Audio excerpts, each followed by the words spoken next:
You know, after the utter devastation of World War II, everyone was hoping for a lasting peace. But what they got was something totally different, a new kind of conflict, a Cold War. And its very first major flashpoint, it was a city literally cut in two, a crisis that came this close to kicking off World War III. So today, let's get into the story of the Berlin blockade. So you've got two former allies, right? The United States and its friends on one side, the Soviet Union on the other. And smack dab in the middle, Berlin, a single, divided city. And it's not just any city. It's this little island of Western influence deep, deep inside Soviet-controlled territory. The stage was absolutely set for a showdown that would shape, well, the next 40 years of history. Okay, so before we can really get the blockade, you have to understand where these two superpowers were coming from.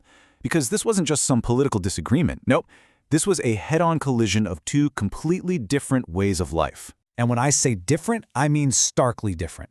You've got the US system, all about individual rights, multiple political parties, and free markets. And then you have the Soviet Union under Stalin, which was, the total opposite. A powerful central state, one-party rule, and a society completely closed off. Their alliance during the war, that was purely a marriage of convenience. And that convenience, it was running out fast. So the war's over.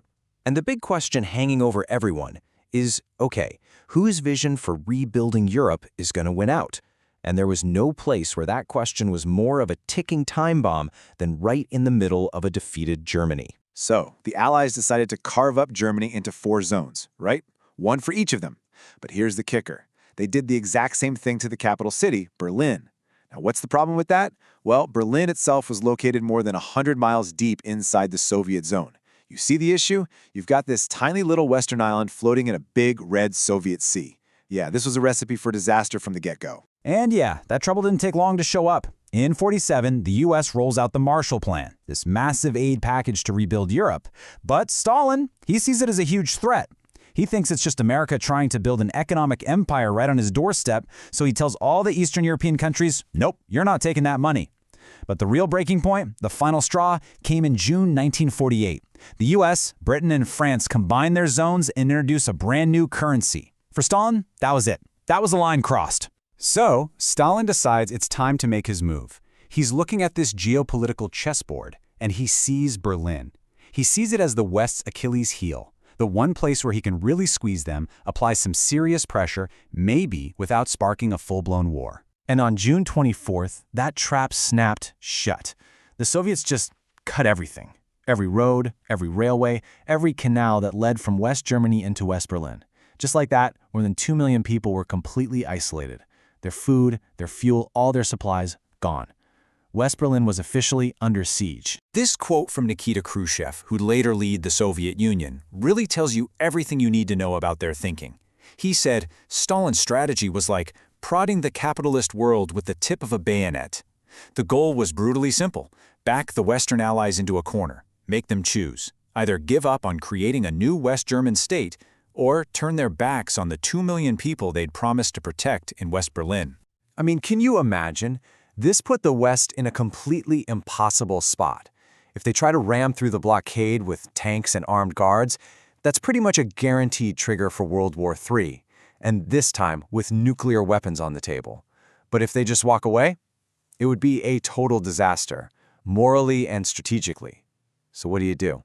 Well, faced with this insane dilemma, the Allies came up with option number 3, an option that was so bold, so unbelievably ambitious, that I guarantee you Stalin never ever saw it coming.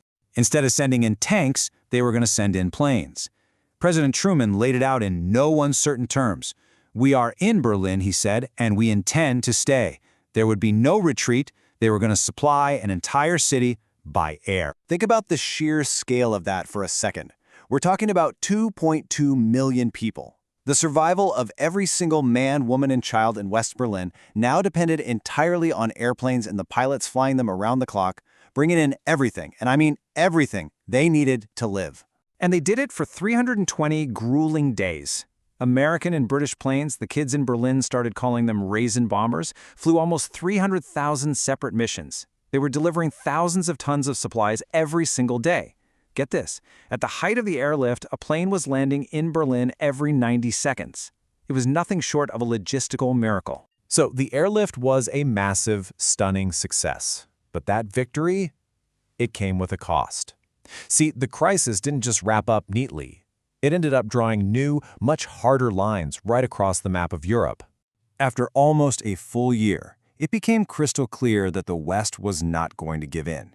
On May 12, 1949, Stalin just quietly had the roadblocks taken down.